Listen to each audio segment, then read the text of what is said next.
Nous sommes le mardi 31 décembre 2019. Fidèles téléspectateurs de Chérifla Télévision, bonsoir et bienvenue à ce rendez-vous de l'information consacré à l'actualité nationale et internationale dont voici les principaux titres.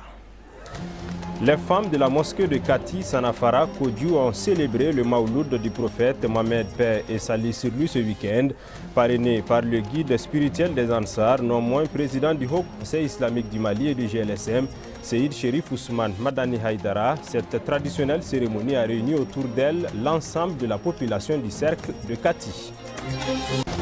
L'honorable Zoumana Ndji Doumbia, à la tête d'un groupe parlementaire, s'est rendu ce lundi 30 décembre au centre de monitoring de la Haute Autorité de la Communication. Objectif, s'enquérir des conditions de travail de ce centre. Aussi, festivités de fin d'année, on en parle dans cette édition d'information. Le groupe Dana, en collaboration avec la mairie du district de Bamako, a convié l'ensemble de ses partenaires et le public à la cérémonie de lancement officiel de la 3e édition de Bamako Ville Lumière, ce lundi au pied du monument de la paix. À suivre dans ce journal.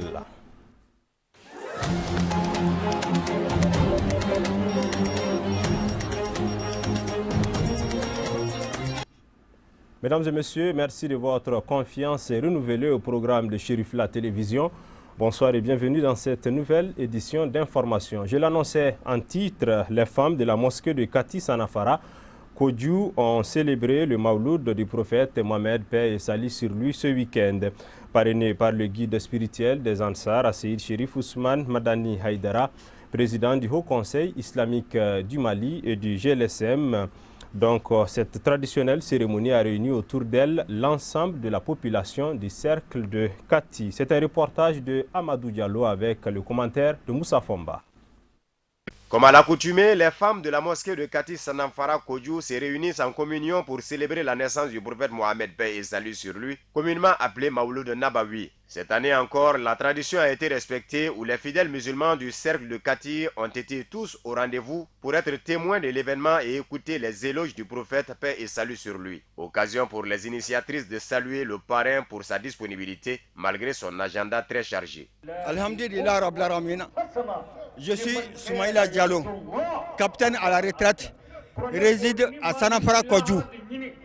Alhamdulillah Rabbil Alamin. Les femmes musulmanes de Sanafara Kodjou ont organisé ces mawlouds et ont demandé à nos chefs religieux, nos imams, Mohamed Diara, Yassa Diara, de demander au shérif, le guide des Ansar, de venir devant notre mosquée et fêter avec nous le Mawloud, l'anniversaire du prophète sallallahu alayhi wa sallam. Aujourd'hui, nous sommes très contents. Tout Sanafara est content. Tout le quartier est content. La joie que nous exprimons, nous ne pouvons pas exprimer parce que c'est trop grand. Nous demandons à tous les musulmans de croire au shérif. Ce combat, il a commencé depuis longtemps. Il a commencé seul. Aujourd'hui, les musulmans l'ont suivi. Tout le monde entier est témoin de cela. Donc, suivons le guide. Plusieurs autres associations féminines, notamment les femmes de camp de Kati, ont de vive voix remercié Seyid Cherif Ousmane Madana Haïdara de son soutien sans faille aux forces armées et de sécurité. Au nom du maire de la commune urbaine de Kati, je salue cet espace-là. Aujourd'hui, on doit recevoir le shérif. Le shérif Haïdara. Le shérif, il est connu non seulement au Mali, et sur le plan mondial. Et les femmes du quartier ont organisé cet espace-là aujourd'hui pour rendre grâce à Allah, le Dieu Tout-Puissant. Faire des prières pour que le Mali, qui se trouve dans cette difficulté-là aujourd'hui, puisse s'en sortir. Et cela ne pourra se faire sans que les Maliens se donnent la main. Et c'est ce que nous demandons, à ce que tous les Maliens se donnent la main pour faire face à l'ennemi aujourd'hui, pour que le Mali puisse se retrouver sa vitesse de croisière, son développement et sa stabilité sur le plan sécuritaire. Et surtout, c'est donner la main pour aider nos forces, les forces armées et de sécurité, surtout. Il faut les aider. Ils sont sur le terrain, nuit et jour.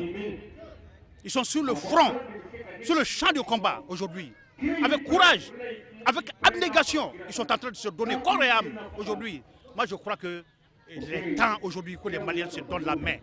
En le faisant, qu'on se donne la main pour aider le président de la République dans tous les efforts qu'il est en train de faire pour que ce pays puisse se retrouver, pour que ses fils puissent se retrouver en tout cas aujourd'hui. Voilà ce que... Les autorités communales du Cercle ont remercié les femmes pour cette belle initiative. Elles ont également salué les efforts du parrain consentis en faveur de l'islam, mais aussi pour la cohésion et l'unité du peuple malien.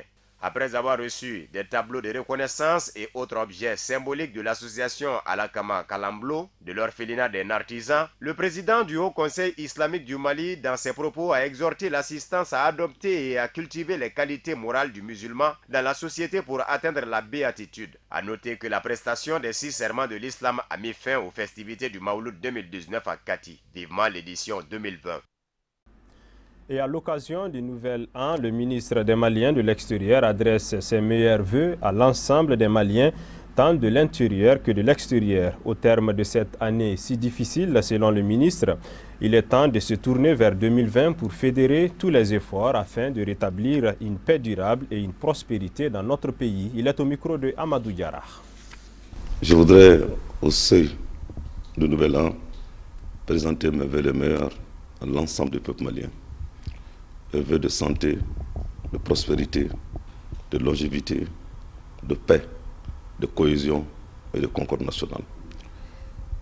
Nous abordons la nouvelle année sous les meilleurs auspices.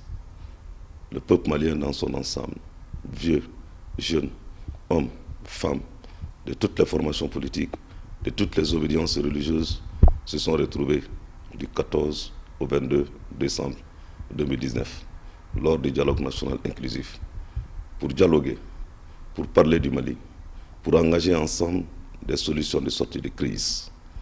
Les Maliennes et les Maliens ont parlé d'une seule voix, la voix du Mali, la voix de la paix, la voix de la réconciliation, la voix de la concorde, la voix de la cohésion nationale contre les forces du mal, contre les forces obscures qui tentent aujourd'hui à déstabiliser notre pays et à nous opposer.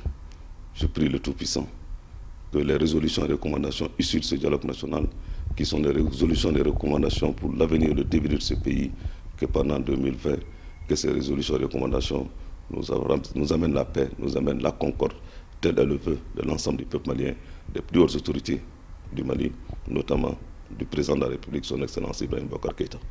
Je présente mes vœux également à nos compatriotes établis à l'extérieur, à la diaspora malienne.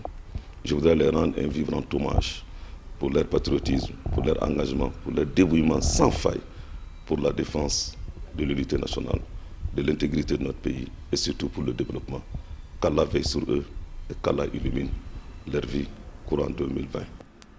Je l'annonçais dans les titres, l'honorable Zoumana Nti Doumbia, à la tête d'un groupe parlementaire, s'est rendu ce lundi 30 décembre au centre de monitoring de la Haute Autorité de la Communication. S'enquérir des conditions de travail de ce centre et quelles sont les solutions que la représentation nationale peut apporter à la Haute Autorité de la Communication pour qu'elle relève le défi sont les objectifs de cette visite de terrain. Reportage Samaïra Sanogo, Abdoulaye Sogodogo. Cette visite guidée initiée par le Parlement au Centre de monitoring et de contrôle des médias de la Haute Autorité de la Communication s'inscrit dans un cadre de contemplation des appareils technologiques et des conditions de travail des agents. De la salle de réception de son, des images d'enregistrement et de stockage, en passant par la salle de suivi, les visiteurs ont eu l'occasion d'être mieux édifiés sur tous les processus de la gestion des organes de communication enregistrés par la HAC.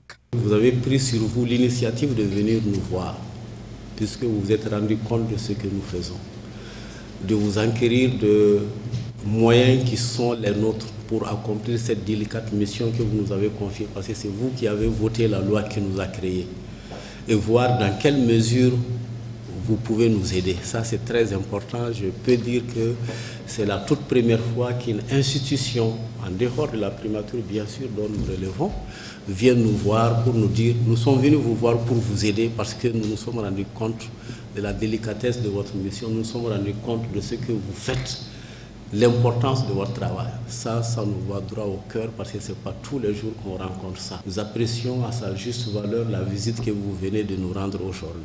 Après avoir fait le tour de la partie technique du centre de monitoring et de contrôle des médias, les visiteurs retournent réconfortés, vu l'effort qui est fourni au quotidien par la HAC afin de réglementer la communication dans notre pays qui traverse un des moments très difficiles de son histoire. Dans un pays, une communication non maîtrisée, non régulée peut avoir des dangers indescriptibles pour la nation. Et nous avons voulu venir nous enquérir des conditions de travail de la haute autorité de la communication qui est chargée de réguler la presse ou la communication dans notre pays. Et nous avons été émerveillés par ce qui a été fait par la haute autorité de la communication en termes de logistique et en termes de réponse à donner à la régulation.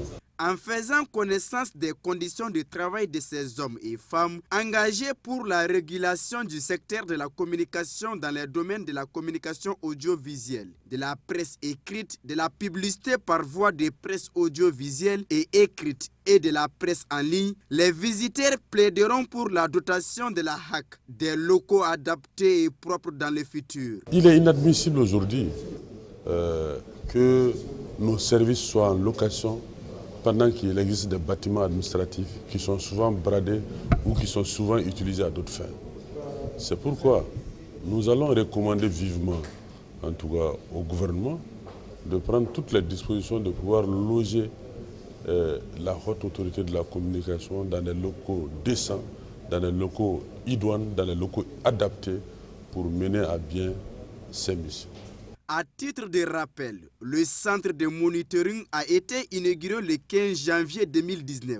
18 télévisions et 36 radios sont suivies en temps normal, c'est-à-dire tous les jours sans exception. Et c'est là pour veiller strictement au respect des textes en vigueur. Direction à présent deuxième région administrative du Mali. La mobilisation était exceptionnelle dans une ambiance festive ce lundi 30 décembre 2019 à Koulikoro, avec la dotation de la mairie d'une nouvelle salle de délibération financée par les autorités municipales pour un coût global de 256 millions de francs CFA. La cérémonie d'inauguration était placée sous la présidence de l'honorable Isiaka Sidibé, président de l'Assemblée nationale, du gouverneur de la région de Koulikoro. Nos envoyés spéciaux depuis Koulikoro sont Amadou Kamara, Samba Traoré. Cette cérémonie de lancement officiel de la brigade d'hygiène et d'assainissement de la mairie de Koulikoro, de la remise des clés d'un véhicule 4x4 et 4 motos à l'administration communale, de l'inauguration de la nouvelle salle de délibération et la remise des gilets de sauvetage à la coordination des exploitants de sable et gravier sont des œuvres de l'équipe communale de la mairie de Koulikoro, sous le leadership éclairé de son maire Eli Diara. Ce matin, c'était l'inauguration de la nouvelle salle de délibération, la remise des engins, un véhicule 4x4 et puis 4 motos au service de la mairie. Ensuite, les gilets de sauvetage pour les exploitants des sables et graviers qui sont dans les lits du fleuve de Koulikoro. Et puis le clou même de l'événement, c'était le lancement de notre brigade d'hygiène. Comme vous savez, la gestion d'une collectivité, c'est un ensemble. Donc c'est devenu une tradition dans la commune urbaine de Koulikoro, en chaque fin d'année, de remercier nos partenaires et puis de montrer à la population ce que nous avons pu faire pendant l'année écoulée. Parce que c'est une manière pour nous, c'est une irrédevabilité. Pour le maire de Koulikoro, ces différentes réalisations découlent de la volonté et de l'engagement affiché par les élus et avec l'accompagnement des partenaires sociaux au développement de la commune. Comme je vous ai dit, à notre arrivée ici en 2017, nous avons élaboré un PDC, un programme de développement économique qui s'étale sur 5 ans. À notre heureuse surprise, nous avons pratiquement épuisé tout ce qui se trouvait dans notre PDC. Nous sommes en train de réviser, de remettre. Donc je peux dire que À 3 ans déjà, le bilan, ça doit être au-dessus de la moyenne. Je ne peux pas dire trop satisfait, mais c'est au-dessus de la moyenne. Nous avons beaucoup à faire parce que nos communes ont tardé à amorcer ce développement. Cette infrastructure qui vient d'être inaugurée et l'ensemble des réalisations de la mairie ont été possibles grâce au climat d'entente qui règne à Koulikoro entre les responsables des différentes structures. C'est une cérémonie qui rappelle d'autres, heureuse aussi. Vous savez, depuis que nous avons annoncé que nous avons un seul objectif, c'est le développement de la ville de Koulikoro, le développement de la région de Koulikoro, le développement de notre pays, en un mot. Nous n'avons pas cessé d'engranger des choses. Et aujourd'hui, je vois une population très joyeuse qui vient spontanément pour rencontrer les responsables unis, n'est-ce pas, dans la foi de construire leur pays. Et ça, c'est quelque chose, je crois, qu'on ne peut pas détester. Vous êtes d'accord avec moi? À noter que ce joyau architectural qui est composé d'une grande salle de 100 places équipées d'un appareil de sonorisation et un réseau internet, d'une petite salle équipée avec douche intérieure est bâti dans la cour de la mairie sur une superficie de 875 mètres carrés et entièrement financé par le conseil régional pour près de 45 millions de francs CFA. La prestation de l'artiste Zigri Sori et les instruments folkloriques de la localité ont bouclé la cérémonie. Après Koulikoro, nous partons à Ségou où une délégation du mouvement pour le Mali, MPM, conduite par son président, l'honorable Hadi Nyangandou, a été accueillie à Ségou dans le cadre de la rentrée politique du parti. La cérémonie qui s'est déroulée ce samedi 28 décembre a été une occasion pour le MPM de procéder également à la validation de la nouvelle section de Ségou qui remplace désormais la coordination locale. Suivons ce reportage de nos envoyés spéciaux depuis Ségou. Cette cérémonie qui consacre la rentrée politique du mouvement pour le Mali dans la cité des Balanzans a regroupé des centaines de militants, amis et sympathisants du MPM venus des 30 communes du cercle de Ségou. Et c'est dans une ambiance de grand jour que le président du parti, l'honorable Hadi Nyangandou, a été accueilli sur le site. Dans son discours d'ouverture, le vice-président de la coordination locale s'est félicité du bon état du parti dans le cercle grâce aux efforts consentis par ses militants. En moins d'une année, nous avons aujourd'hui 92 conseillers. Nous avons des maires titulaires, nous avons des maires signataires, nous avons des députés qui ont quitté d'autres partis pour venir au MPM. Ça veut dire que le MPM aujourd'hui doit faire peur à certaines personnes. Ça veut dire aujourd'hui que les mots d'ordre du MPM, c'est pour faire avancer le Mali. Mali Koye Yera Koye. Le Mali, c'est nous-mêmes et nous devons défendre notre patrie. Depuis quelque temps, le MPM a entrepris une vaste campagne de supervision et de validation de ces différentes sections et bien d'autres structures du parti à l'intérieur du pays. L'objectif est de mieux préparer les prochaines élections. Il y a moins de 2 ans que nous avons fait ce travail ici à Ségou. La coordination nationale la coordination de Ségou a été installée à Ségouville.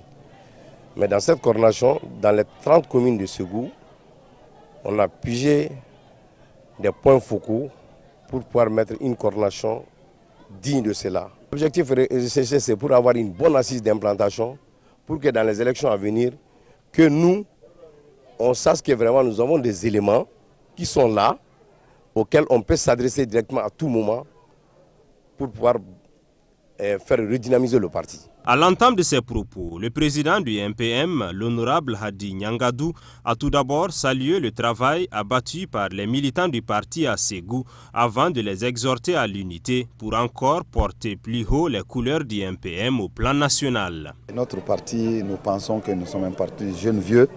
Nous avons que des gens politiques qui sont vraiment expérimentés et nous savons ici à Ségou, dans les prochains jours, vous allez voir. Ségou, c'est très important pour nous. Tout le Mali, c'est important pour nous parce que nous avons dit que l'affaire du Mali, c'est une affaire personnelle. Donc ça veut dire que ça soit Ségou, que ça soit Koutiala, que ça soit Sikasso, c'est la même chose. C'est le Mali. Donc tout le Mali représente vraiment quelque chose d'important pour nous. Nous venons de sortir du dialogue national et inclusif.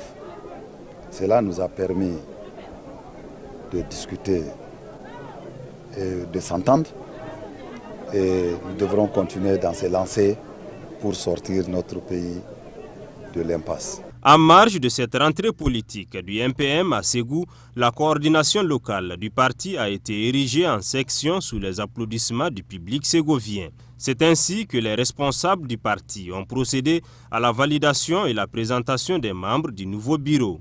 Auparavant, une minute de silence avait été observée à la mémoire des victimes civiles et militaires de la crise politico-sécuritaire. Retour à Bamako, c'est devenu une tradition pour la mairie de la commune 5 du district de Bamako d'organiser la nuit des mariés. Cérémonie au cours de laquelle les mariés de la commune sont donc réunis pour recevoir des conseils. C'était ce samedi 28 décembre à Kalabankoura sur la place Afrique-France. L'événement a rassemblé plusieurs couples ainsi que des personnalités coutumières et religieuses.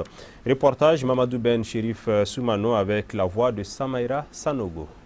Cette troisième édition de la Nuit des mariés démontre à juste titre la ferme volonté des élus locaux de la commune 5 du district de Bamako de combattre le fléau du divorce qui mine les nouveaux couples par tous les moyens. L'objectif recherché, c'est de diminuer le divorce, surtout en milieu jeune. Les mariages de la première année à la troisième année, on a constaté qu'il y a beaucoup de divorces. Donc sur ce, on a constaté si on pouvait attribuer avec cet événement en appelant les mariés, en leur prodiguant des conseils, en leur disant que le mariage doit être éternel et non quelques jours. Donc voilà un peu l'objectif recherché pour diminuer le divorce. Pour les couples présents à la cérémonie, cette initiative mérite d'être encouragée sur toute l'étendue du territoire national. Car, disent-ils, la longévité du mariage dépend de la communication entre les conjoints et les bons conseils de l'entourage. Bon, je trouve que c'est une excellente édition et que voilà que ça ne doit pas seulement s'arrêter à la commune 5. Que toutes les autres communes suivent et voilà. Bon, si ça peut être semestriel aussi, ça serait bien parce que voilà, annuellement, c'est trop grand parce que le thème est assez important vu la situation aussi que les couples vivent aussi au Mali. Quelque chose qui est bien donc pour la société et donc l'union fait la force. Donc on est créé pour ça aussi. Donc c'est Dieu qui a dû donc que ces peuples se développent par rapport au mariage. Déterminé à réduire le taux de divorce dans sa commune, le maire estime idoine d'encourager les couples avec de bons conseils. C'est vraiment une idée qu'on a eue depuis notre arrivée. Depuis 2017, on a commencé la nuit des mariés. Nous avions estimé que le rôle du maire, ce n'est pas seulement de célébrer le mariage. Il s'agit d'accompagner cette institution, eu égard aux conséquences fâcheuses que nous connaissons, qui est le divorce. Nous avons estimé nous retrouver une nuit pendant chaque année de notre mandat, qu'on puisse vraiment inviter ceux-là qui sont plus expérimentés que nous, qu'ils viennent pour conseiller les mariés de l'année. Rappelons qu'au cours de la cérémonie, des personnes ressources maîtrisant les aspects matrimoniaux ont véhiculé des messages constructifs concernant le mariage. Auparavant, l'hymne national du Mali a été exécuté.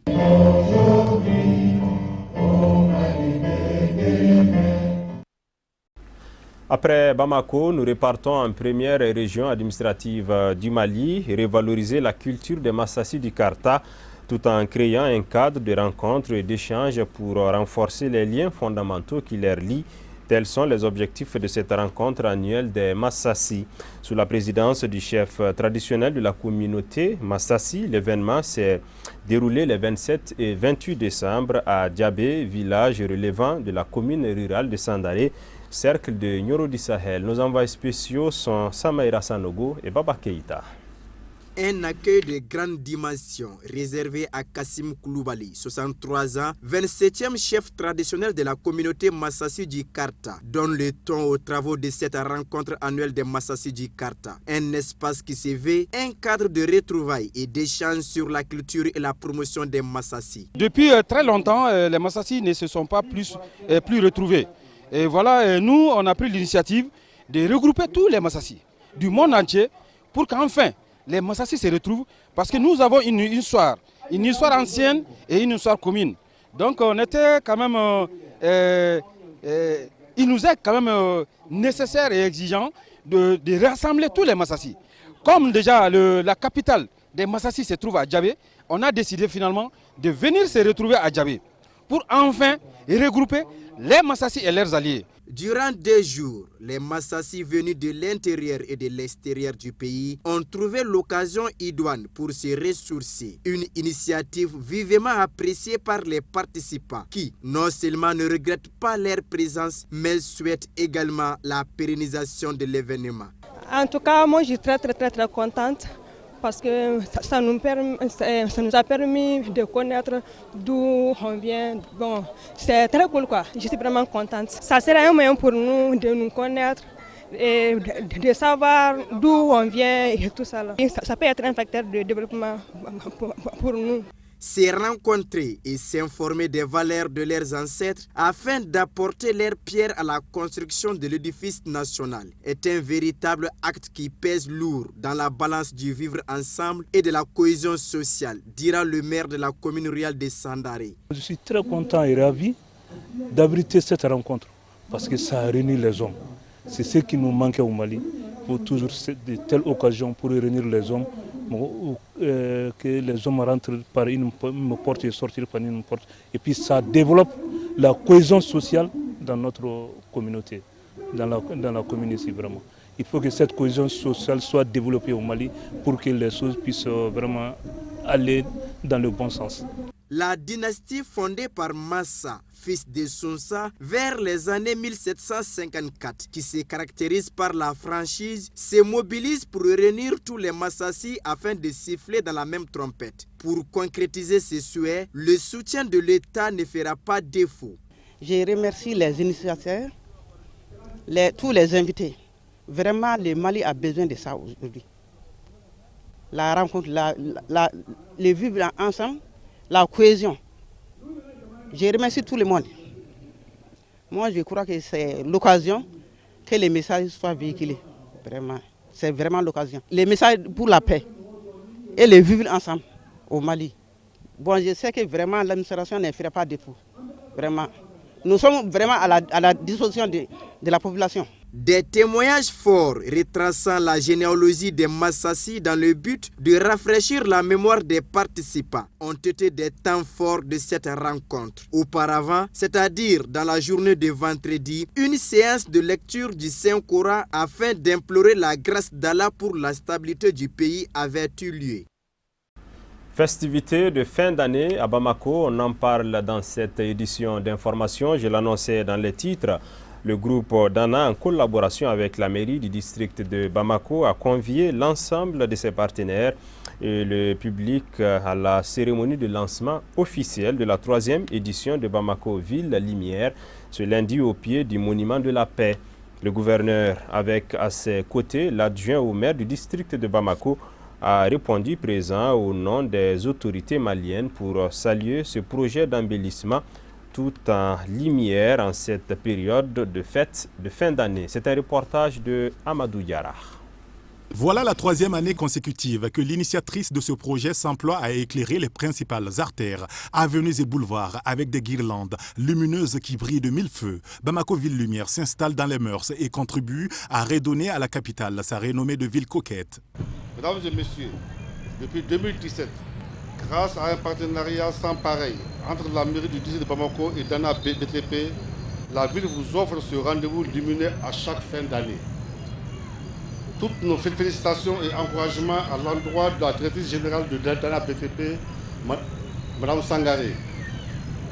Je remercie et réitère notre reconnaissance à toutes les entreprises qui soutiennent et accompagnent ce beau projet, sans lesquelles La mairie seule n'aurait pas pu vous offrir un tel spectacle. Deux grandes particularités dans cette troisième édition qui s'illustrent en premier lieu par l'extension du projet à la région de Koulikoro et de Mopti, la Venise malienne, qui célèbre cette année son centenaire. Dieu merci, comme je vous le disais, on a eu pas mal de partenaires cette année.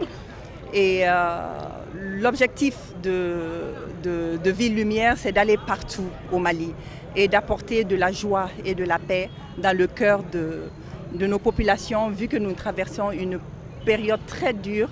Et c'est une façon pour nous de participer, voilà, à la reconstruction de notre pays. Alors, nous avons illuminé à peu près une dizaine de monuments. Puis la deuxième particularité réside dans une grande contribution à l'effort de guerre, en octroyant 5 millions de francs CFA aux enfants et aux veuves des militaires décédés sur le théâtre des opérations. Et cela a été rendu possible grâce aux 22 partenaires maliens qui financent entièrement Bamako Ville Lumière. Et on s'est dit qu'avec cette troisième édition, beaucoup de gens nous font confiance. Les populations sont contentes, les entreprises sont contentes et n'hésitent pas à nous accompagner. Et si par ce petit geste, on aurait voulu faire beaucoup plus, on peut apporter encore un peu de dignité à ces personnes-là, à ces femmes qui n'ont plus de soutien, à ces enfants qui pratiquement n'ont plus de soutien aussi. Et si nous, on peut apporter une petite partie de soutien à ces habitants de Bamako ou même des autres régions du Mali, ce sera avec plaisir. Et nous espérons que l'année prochaine, on pourra faire encore beaucoup plus. Un geste qui va naturellement droit au cœur du représentant des ayants droit qui a salué la donation avant de donner l'assurance que bon usage sera fait du montant. Chère donatrice, ce soir, grâce à votre chèque de 5 millions, émanant de votre grande générosité, vous donnez espoir à des centaines de veuves et orphelins, bref, à tous les militaires et familles de militaires, ainsi que les paramilitaires. Nous vous remercions du fond du cœur pour ce beau geste de solidarité que nous n'oublierons jamais. Depuis son premier lancement en 2017, Bamako Ville Lumière s'améliore chaque année en ciblant de nouvelles capitales régionales pour que le pays s'illumine à long terme pour le plus grand bonheur des Maliens. En attendant, profitez bien du boulevard de l'Indépendance par exemple, qui n'a rien à envier aux Champs-Élysées de Paris en cette période festive. Une belle initiative et bonne fête de fin d'année. Culture et société, on en parle dans cette édition. Audace Libre Afrique Mali, ALAM, a organisé une conférence débat le samedi 28 décembre 2019 au Musée national de Bamako. Cette journée de réflexion avait comme thème le rôle des think tanks dans la société. C'est un reportage de Samba Traoré avec le commentaire de Fatoumata Yayakane.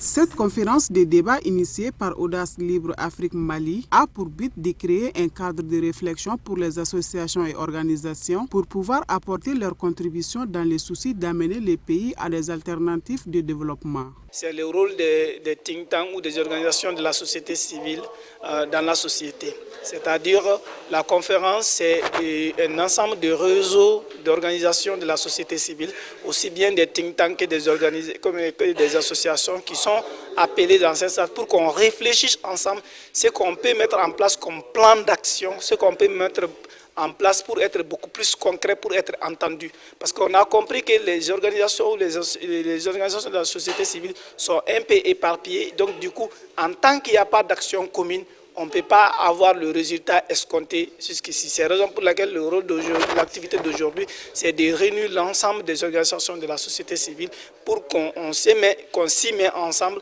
et qu'on rationalise nos activités afin d'avoir beaucoup plus d'impact. Il faut nécessairement qu'il y ait l'éveil de conscience de cette jeunesse, la conscientisation de cette jeunesse, et cela à travers des actions, des synergies d'action entre les différentes associations existantes. Et je crois que c'est en cela que nous pourrions relever les défis auxquels nous faisons face. Le projet de la création des think tanks au Mali a pour objectif de rassembler tous les bons citoyens de la nation malienne afin d'apporter les idées pour l'ouverture d'une nouvelle voie au Mali, notamment dans le continent africain, pour pouvoir sortir le pays dans la crise. Une initiative qui interpelle la société civile, plus particulièrement les jeunes. La conférence d'aujourd'hui s'inscrit dans la logique du rôle de la société civile dans la bonne gouvernance et qui interpelle majoritairement les jeunes dans la dynamique de se rassembler, d'agir, de comprendre et de produire des réflexions qui permettent d'intervenir dans tous les espaces de la gestion de l'État pour qu'on arrive à la transparence et à la bonne gouvernance et qui exige finalement la redevabilité. C'est-à-dire qu'aujourd'hui, pour que le Mali puisse avancer, pour que les choses se passent bien, il faut que la société civile, principalement les jeunes, exigent le compte rendu par les dirigeants, ce qu'on appelle la redevabilité. Et cela passera par l'exigence de la société civile. Cela passera par la réflexion, cela passera par ce qu'on appelle le cerveau collectif, c'est-à-dire l'économie du savoir. Il faut que les uns et les autres se rassemblent pour qu'on puisse réfléchir ensemble, pour qu'on puisse agir ensemble, puis qu'on puisse faire ensemble et avoir le résultat ensemble. Parce que la bonne gouvernance, ce n'est pas l'affaire d'une seule personne ou d'une équipe, c'est l'affaire de toute la nation. Et la nation exige l'intervention de tous ses enfants. Notons qu'Audace Libre Mali a été créé en 2014, un très grand réseau internationalement reconnu. Merci de votre aimable fidélité au programme de Chérifla Télévision. Ainsi s'achève cette édition d'information. Avant de se quitter, nous souhaitons une très belle fête de fin d'année à l'ensemble des téléspectateurs et téléspectatrices de Chérifla Télévision, à tous les peuples d'Afrique, du Mali et du monde entier. Que 2020 soit une année paisible pour notre cher Mali. Le programme continue sur Chérifla Télévision. Bonsoir.